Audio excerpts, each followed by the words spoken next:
Hello दोस्तों, राधे राधे। कैसे हैं आप? उम्मीद करती हूँ आप सब ठीक होंगे। मैं भी ठीक हूँ। आप सबका मेरे एक नए व्लॉग में फिर से स्वागत है।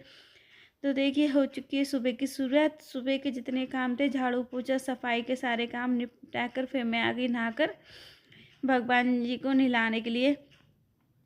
तो वैसे तो ये पूजा पाठ ना मैं ज़्यादा कर नहीं पाती, क्योंकि सुबह ही के काम बहुत ज़्यादा हो जाते हैं। और फिर सुबह सुबह क्या मम्मी पापा भगवान जी को नहला देते हैं, तो फिर मेरा सारी पूजा पाठ हमारे घर में मम्मी पापा ही करते हैं। सिर्फ हम तो नहाकर हाथ जोड़ने के लिए आ जाते हैं, बस थोड़े से भगवान जी के दर्शन करने के लिए। तो अभी क्या है, मम्मी पापा गए हुए हैं बाहर, क्योंकि मम्मी की तबीयत थोड़ी ख़राब थी, तो उनको दिखाने के लिए बाहर ले गए हैं। तो अभी 2-3 दिन से मैं ही भगवान जी की पूजा पाठ कर रही हूँ। वैसे ज़्यादा कुछ तो मुझे पूजा पाठ में आता नहीं है, बहुत ही सिंपल तरीके से सिंपल ही पूजा करती हूँ मैं। सबसे पहले मैंने भगवान जी को नहला दिया था, कि उनके कपड़े बदल दिए थे। और अभी का ठंडा मौसम हो गया है, तो भगवान जी के लिए भी ऊनी कपड़े निकाल दिए हैं। तो पुराने कपड़े थे, मैंने धुल के डाल दिए हैं, वो ना फिर धूप में डालने जाऊँगा भी। और नए कपड़े मैंने पहना दिए भगवान जी को। फिर तिलक वगैरह जो भी लगा दिया मैंने। फिर देखिए दीपक जला दिया है, और ना अगरबत्ती लगा दिया। फिर ये देखिए वो 7 बजे में क्या खाना भी लेकर आ गई थी भगवान जी के लिए, भोग के लिए। तो आज है ना खाना थोड़ा जल्दी बन गए थे, क्योंकि हस्बैंड भी थोड़े जल्दी जा रहे थे और बच्चे स्कूल जाते हैं, तो सोचा आज सुबह ही मैंने खाना बना दिया था। तो मैंने पहले उनको स्कूल भेजने के बाद फिर मैं आई थी भगवान जी को नहलाने और उनको भोग लगाने के लिए। तो देखिए आज मैंने खाने में बनाया था दाल चावल है, और भिंडी की सब्ज़ी और रोटी। तो ये देखिए इस तरह मैं भगवान जी को भोग लगाती हूँ। जो भी खाना बनता है हमारे घर में, ऐसा नहीं कि भगवान जी के लिए अलग से बनाते हैं। जो भी हम लोग खाते हैं वही हम भगवान जी के लिए खिलाते हैं, हमारे कान्हा जी को। तो देखिए सारे भगवान जी को भोग लगाने के बाद फिर मैं ना फिर ये चिन्नामष्टमी वो आज मैंने उनकी जो जल वाली ना वो मिल नहीं रही, पता नहीं कहाँ रखी। फिर मैं गिलास में ही थोड़ा सा जल लेके आई हूँ। ये चिन्ना मैं भगवान को चढ़ा देती हूँ।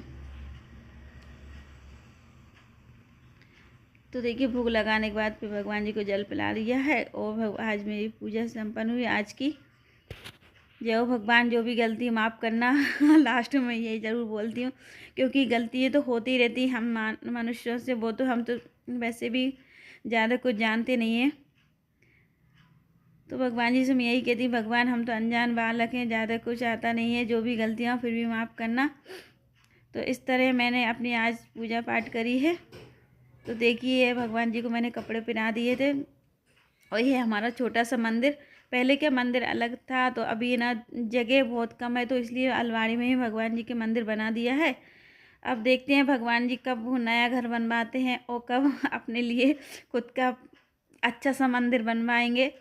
ये कहते ना, सब भगवान जी की कृपा, जब उनकी कृपा होगी तभी बन जाएगा घर और मंदिर भगवान जी के लिए।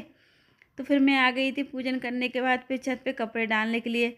तो देखिए, तो डेली के ही इतने 2-3 बाल्टी कपड़े हो जाते हैं। सुबह सुबह बहुत सारे कपड़े हो जाते हैं, क्योंकि सभी लोगों की धुलना पड़ता है। तो और सुबह आजकल थोड़ा जल्दी डालने आ रही हूँ, क्योंकि दिन भर में ना कपड़े सूख ही नहीं रहे। ठंडा मौसम हो गया है, तो भले चाहे कितनी ही तेज़ धूप हो, तो कपड़े सूख नहीं रहे। तो फिर मैं थोड़ा आज जल्दी आ गई थी, और आज थोड़ा जल्दी उठ गई, तो जल्दी उठने से मेरे काम भी थोड़े जल्दी जल्दी हो रहे हैं, और मुझे भी अच्छा लग रहा है। नहीं तो कभी कभी क्या थोड़ा सा लेट हो जाती है ना, बहुत तेज़ घबराहट सी होने लगती है। तो जल्दी उठने से एक फ़ायदा ज़रूर हुआ, कि थोड़े सारे काम जल्दी हो गए हैं, और बिना घबराहट के आराम आराम से बिल्कुल पूरे काम निपट चुके हैं। ये बिल्कुल भी भागम भाग नहीं हुई, नहीं तो बहुत तेज़ भागम भाग हो जाती है ज़िंदगी में। ऐसा लगता था सुबह का टाइम कैसे निकला, और कितने सारे काम मैं कैसे करूं। पर आज थोड़ा जल्दी उठने से सारे काम बिल्कुल टाइम पर हो चुके हैं। फिर मैं कपड़ों को लेकर आई हूँ, क्योंकि कपड़े कभी पहले क्या था, खाने के बाद ही डालती थी। आज मैंने खाना थोड़ा जल्दी बना लिया था, जब बच्चे स्कूल गए थे ना तभी मैंने बना कर रख दिया था। वैसे क्या है, मम्मी पापा रहते फिर तो मुझे गरम गरम खाना बनाना पड़ता है। आज वो ना आज वो बाहर गए ना, तो सुबह उनके लिए भी मैंने बना दिया था खाना, और हमारे लिए भी बना के रख लिया था, क्योंकि शाम तक पहुँचेंगे, तो इसलिए ना टिफ़िन वगैरह पैक करके रख दिया था मैंने। और ये वीडियो मेरी 18 तारीख की है। तो कल इलाज कराने के बाद फिर आ जाएंगे शाम तक मम्मी पापा। तो देखिए फिर कपड़े डल गए थे, फिर मैं ना पेड़ों में पानी और डाल देती हूँ। जब से मम्मी की तबीयत ख़राब हुई है तब से ना बहुत सारी जिम्मेदारियाँ बढ़ गई हैं, मेरे ऊपर ही हैं सारी जिम्मेदारियाँ। तो देखिए फिर मैंने अगर पेड़ ना एक भी दिन में पानी नहीं डालती ना, कभी कभी क्या मेरे पास टाइम भी नहीं रहता, बहुत सारे काम है घर में, ऐसा नहीं घर के काम ना हो, तो इस चक्कर में पानी नहीं डाल पाती, तो पेड़ एक दिन में ही सूख जाते हैं। तो अब मैं क्या करने लगी, जब मुझे टाइम मिलता है या फिर जब कपड़े डालने आती हूँ तब ज़रूर पानी डाल दी, चाहे थोड़ा थोड़ा पानी डाल के जाऊँ, पानी ज़रूर डाल के जाती हूँ। या फिर अभी नहीं डाला तो शाम को कपड़े लेने आऊँगी या थोड़ा थोड़ा पानी तब डाल जाऊँगी। तो ये देखिए मैं सारे पेड़ों में पानी डाल देती हूँ। पहले तो क्या मम्मी आके मम्मी डाल देती थी, अब मम्मी ना 2 साल से तो बिल्कुल ही छत पे नहीं आती।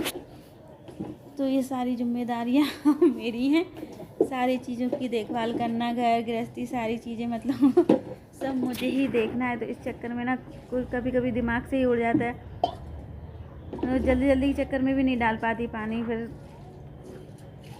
फिर काम भी इतने, और अभी ठंडा मौसम, छोटे छोटे दिन हो गए हैं तो टाइम बहुत ही जल्दी निकल जाता है। तो देखिए पेड़ों में पानी डालने के बाद फिर ना अभी तो पूरे किचन में सामान पड़ा हुआ है, बर्तन वगैरह है ना, तो उनको साफ़ करना है। तो पहले सोचें जितने भी छत के काम है सारे निपटा के जाऊँ, फिर किचन को देखूँगी, फिर इसके बाद फिर बेटे के स्कूल लाने का टाइम हो जाएगा, फिर उसे स्कूल लेने भी जाना है। तो देखिए ना, वही हमने ना क्या करा, जो दिवाली पे जो मालाएं आई थी ना और सूख गई थी, तो फिर यहाँ पे टांग दी है, क्योंकि ना सूख जाएंगी तो बीज वगैरह यहीं पे पेड़ों में झड़ जाएगा, तो पेड़ उग जाएंगे गेंदा के। तो ये देखिए कितने अच्छे से ये मैंने पूरा ना पुदीना निकाल दिया था, बिल्कुल भी पुदीना नहीं बचा है क्योंकि बहुत सारा हो गया था। तो अब पानी फिर से इतना सारा हो गया, फिर मैं क्या कर रही हूँ, सोच रही हूँ कुछ निकाल के दूसरे गमलों में लगा दूँ, क्योंकि एक साथ बहुत सारा लग जाता है फिर बढ़ नहीं पाता सही से। तो देखिए पेड़ों में पानी डालने के बाद और ना फिर मैं आ गई थी नीचे किचन में। तो ये देखिए किचन में बर्तन वगैरह डले हुए थे, खाना पीना सबका हो गया था। तो अब मैं बर्तनों को साफ़ कर लेती हूँ, और गैस पे भी कुछ ना कुछ थोड़ी बहुत चीज़ें गिरी जाती है सब्ज़ी लेने में, तो सब्ज़ी फैल गई थी, फिर मैं गैस को भी डबल से मैंने धुल दिया है। तो फिर मैं ना बर्तनों को और साफ़ कर लेती हूँ, और गैस को मैं ना कपड़े से साफ़ करूँगी, क्योंकि ना फिर पानी पानी रह जाते हैं, धब्बे बन जाते हैं। और यहीं पे देवरानी खड़ी है, पता नहीं वो कौन सी बातें कर रही थी, मुझे हंसी आ गई उसकी बातों पे से। तो आजकल वो ऊपर आ गई तो बहुत अच्छा लग रहा था मुझे, क्योंकि पहले मैं अकेले ही काम करती थी, अब ना वो कम से कम अपनी बिटिया को लेके खड़ी रहती है, मुझसे बातें करती रहती है, बीच बीच में मुझसे भी बातें करती रहती हूँ। छोटे बच्चे रहते हैं तो बहुत अच्छा लगता है, तो उसे भी बीच बीच में खिलाती रहती हूँ। कामों को छोड़ छाड़ के 2-4 मिनट उसके लिए ज़रूर निकाल देती हूँ मैं। काम तो क्या होते ही रहेंगे, वो बच्चे बड़े हो जाते हैं, फिर वो क्या है बड़े बच्चे हाथ भी नहीं लगाने देते, तो छोटे छोटे रहते हैं तब तक अपनी मनमानी से उनको खिलाते रहो तो बहुत अच्छा लगता है। और मैं उससे बोलती हूँ अभी 1 महीने की है, तो मैं बोलती हूँ अभी से हंसने लगे या चलने लगे तो कितनी अच्छी लगने लगी। तो पर है ना, और फिर देखिए ये भी लेने आ गया, तो मैं उससे बोल रही हूँ इसे मत दो क्योंकि ये छोटा है, गिरा देगा। तो छोटे बच्चों को ज़्यादा शौक रहती है, जब वो बच्चे ज़्यादा ही छोटे छोटे रहते हैं ना लेने का। तो अभी छोटी सी गुड़िया है, तो उसको जो हमारे बच्चे ना सब गोदी में लेने की सोचते हैं, पर क्योंकि गोदी उनकी छोटी तो गोदी में आएगी नहीं, तो अभी उसने देवरानी से ले लिया है उसकी गोदी में। तो बोलने लगी उसे पहले हम नीचे बिठा लेते, फिर उसकी गोदी में दे देते हैं और थोड़ी हाथ लगा देते हैं, क्योंकि गिरा दें तो लग जाएगी उसके, क्योंकि अभी वो बहुत ही ज़्यादा छोटी है। तो देखिए है ना, बातों ही बातों में मेरे बर्तन भी साफ़ हो गए, और देवरानी भी यहीं खड़ी अभी, और बिटिया को दे दिया, उसके बेटे को ना गोदी में लेकर बैठ गए थे यहीं किचन में। और तो देखिए जब ना टिफ़िन है तो बच्चे क्या करते हैं, टिफ़िन भूल जाते हैं निकालना, तो फिर मुझे सुबह ही निकाल दी। तो आज है ना उन्होंने टिफ़िन निकाला नहीं, तो अभी मैंने सुबह निकाल के सुबह साफ़ करा है, और दूसरा टिफ़िन पैक करके रख दिया था बेटे के लिए। तो इसलिए मैं उनके चक्कर में मुझे 2-2 3-3 टिफ़िन रखना पड़ता है, क्योंकि ना जल्दी जल्दी के सुबह सुबह इतनी जल्दी साफ़ नहीं हो पाते, तो फिर दूसरा टिफ़िन पैक करके रख देती हूँ, ये वाला मैं साफ़ करके रख देती हूँ, तो अगले दिन काम में आ जाता है ये। तो देखिए देखने में ऐसा लग रहा था बहुत ही कम बर्तन है, और जब साफ़ हुए हैं तो बहुत पूरी डलिया भर गई है, बहुत सारे बर्तन हो गए थे, और दिखने में नहीं लग रहा था इतने बर्तन हैं। तो देखिए बर्तन तो मेरे साफ़ हो गए थे। तो फिर मैं अच्छे से सिंक को साफ़ कर देती हूँ। और फिर इसमें क्या है, छोटी छोटी चम्मच मैंने क्या एक कटोरे में डाल दिया था, चम्मच को धुल के ना इसमें ही टांग दूँगी, क्योंकि वे गिर जाती हैं। तो मैं क्या करती हूँ, छोटी चम्मच या गिलास में भर लेती हूँ सारी चम्मचों को, या फिर जो भी छोटा सा कटोरा वगैरह तो उसमें रख लेती हूँ, और फिर लास्ट में साफ़ करके फिर मैं लगा देती हूँ। और ये सारे बर्तन सूख जाएंगे, इसके बाद ही मैं डलिया में सेट करूँगी। नहीं तो क्या है, फिर गीले बर्तन जमा देती हूँ ना पूरी डलिया में ना, बहुत ज़्यादा ख़राब होती जाती है। तो इसलिए ना बर्तनों को पहले साफ़ करके फिर मैं 1-2 घंटे के लिए रख देती हूँ, ताकि अच्छे से बर्तन सूख जाएँ। फिर मैं सेट कर लूँगी डलिया में। बर्तन स्टैंड जो है ना सामने लग रही है, इसमें रख देती हूँ। और चाहे डेली सफाई हो चाहे कितनी ही, फिर भी घर किचन तो गंदी हो ही जाती है। तो फिर मैं ना कपड़े की साबुन लेके आई थी आज, तो कपड़े की साबुन से अच्छे से मैं सिंक को साफ़ कर दूँगी। इसमें सिंक में भी ना तेल तेल हो जाता है, तो कपड़े की साबुन से बहुत अच्छे से निकल जाता है। तो कभी कभी कपड़े की साबुन ना टाइल्स वगैरह ये साफ़ करने के लिए रख रखी है मैंने यहीं पे। और ये कपड़े है ना, किचन के कपड़े भी कपड़े वाली साबुन से ही साफ़ करती हूँ। गर्म पानी में कपड़े को साबुन से धुल देती हूँ, तो बहुत अच्छे से साफ़ हो जाते हैं। तो इसलिए ना आधी साबुन करके मैंने किचन में ही रख रखी है कपड़े की, तो उससे ना सिंक वगैरह ये ना सारी चीज़ें मैं अच्छे से साफ़ कर दूँगी। तो देखिए बहुत अच्छे से साफ़ हो गई थी साबुन से ये सिंक। और फिर जो इसमें डब्बे लग रहे हैं ना, वो तो निकलते भी नहीं, क्योंकि वो एसिड के डब्बे हैं, तो वो नहीं निकलते। तो उन्हें कितनी बार रगड़ लिया है, अच्छे से साफ़ कर लिया, पर वो निकलते नहीं है। पर फिर भी ना साबुन से बहुत अच्छे से सिंक साफ़ हो गया था। तो देखिए किचन के सारे काम निपट चुके थे। अब हो गया था शाम का टाइम, तो बच्चे आ गए थे, मम्मा कुछ खाने का मन कर रहा है, कुछ बना दो। तो मैंने कहा क्या बना दूँ। तो हर बार दिवाली पे चूड़ा बनाते थे बच्चे, बोलने दिवाली पे चूड़ा बनाते ना वही वाला सिंपल वाला चूड़ा बना देना। तो मैंने बोला सामान तो है नहीं, क्योंकि दाल वगैरह तो कुछ गली नहीं, तो बोलने लगे सिंपल ही बना दो पोहे अकेले से। तो फिर मैंने सोचा पोहे अच्छे नहीं लगेंगे, तो फिर मैंने पोहे के साथ साथ मूँगफली भी तल ली। और ये मखाने पहले चेक कर रही हूँ कढ़ाई हो गई कि नहीं। और ये देखिए बच्चों के हाथ में मोबाइल पहुँच गया है, तो उन्होंने बच्चों ने क्या करा, मोबाइल को ही डांस करा दिया था। फिर मैंने मखाने डाल दिए हैं तेल में, क्योंकि पोहे अकेले अच्छे नहीं लगते, थोड़ा सामान हो तभी अच्छे लगते हैं, कोई सी भी चीज़ बनाओ। तो मैंने फिर जो भी चीज़ थी 2-3 चीज़ें, तो मखाने डाल दी हैं, मूंगफली डाल दी, और मोतियाँ रखी हुई हैं वो डाल दूँगी मैं। तो इधर देखिए कढ़ाई अच्छे से गर्म हो जाती है ना, पोहे बहुत अच्छे से तल जाते हैं। तो बहुत अच्छी कढ़ाई गर्म हो गई थी, तो कितने अच्छे से पोहे तल चुके हैं। और फिर मैं डाल देती हूँ मसाले, और फिर मैंने थोड़ी सी मोतियाँ रखी हुई थी, खाले चार खाले वो भी डाल दिए। फिर सारे मसाले डाल दिए मैंने। हो तो सही में कड़ी पत्ता हो तुम, और पर दिमाग हो सूझ रही कड़ी पत्ता फ्रिज है नहीं, काम बच्चों के रखी लिए है। बिल्कुल सादा सिंपल चूड़ा बना के तैयार कर दिया है, वो खाते रहेंगे आराम से। ऐसी चीजें जो मतलब फायदा करे ना, काजू बादाम दीजिए आप सब अखरोट भी खा किशमिश लीजिए, जितने बिल्कुल भी सादा ड्राई फ्रूट सिंपल सब चूड़ा है, डाल। इसमें ज़्यादा मसाले भी नहीं हैं।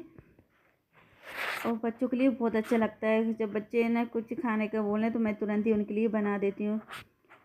तो देखिए फिर मैं बच्चों को चूड़ा दे के वो खा रहे हैं। फिर मैं आ गई थी इस कमरे में, क्योंकि मुझे आज इस कमरे का जो गद्दा है ना उसको चेंज करना है, क्योंकि सिंगल बेड का था, और दो सिंगल बेड के गद्दे बिछते थे अलग अलग, तो वो ना ज़्यादा बड़े बड़े होते थे, उसमें क्या बेड शीट भी सही से नहीं आ पाती। फिर मैं ये वाला डबल बेड का ये गद्दा है ना ये ले आई हूँ इसमें बिछाने के लिए। तो ये गद्दा मैंने इसमें बिछा लिया है, क्योंकि जो सिंगल बेड के गद्दे थे ना इसमें 2-3 इंच बाहर निकलते थे, तो गिरने का बहुत डर रहता था। जब बच्चे उतारते थे तो गिरने का ऐसा लगता गिर ना जाए। तो इस चक्कर में मैंने इस वो वाले गद्दे उस वाले कमरे में बिछा दिए हैं, क्योंकि उस कमरे में कोई ज़्यादा जाता आता नहीं है, तो इसमें तो गिरने का भी डर नहीं है। और वो क्या दीवार से चिपका हुआ है, तो जो निकली हुई गद्दे है ना वो दीवार की साइड कर देंगे। और फिर मैं ये वाला गद्दा मैंने बिछा लिया है। फिर बेड शीट और बिछा लेती हूँ। उम्मीद करती हूँ आप सबको मेरी वीडियो अच्छी लगी होगी, तो लाइक कमेंट शेयर कर दीजिए। मेरे चैनल पर नया आए हो तो प्लीज़ मेरे चैनल को सब्सक्राइब कर दीजिए। तो देखिए अभी थोड़ी थोड़ी कमरे की सफाई मुझे करना है, क्योंकि बहुत दिन से इस कमरे में कोई आता जाता नहीं, तो पूरा कमरे में धूल धूल हो रही है, तो थोड़ी सी सफाई भी करना है। और अभी ये देवरानी पहले नीचे थी, तो अभी ऊपर शिफ्ट करना है, तो इसलिए थोड़ी सी सफाई कर लेंगे। तो फिर क्योंकि ज़्यादा आना जाना इस कमरे में रहता नहीं था, तो हो जाए धूल ये आप बेड पे देख सकते हैं, थोड़ी सी धूल है, पर इसको मैं अभी साफ़ कर दूँगी और फिर रूम को अच्छे से मैं कल साफ़ करूँगी। क्योंकि छोटे बच्चों के साथ ना जब कमरा साफ़ सुथरा हो, सारे सामान व्यवस्थित हो, बहुत अच्छा लगता है। तो देखिए इस तरह मैंने ये कमरा तो बिल्कुल चमका दिया है, बहुत अच्छा लग रहा है।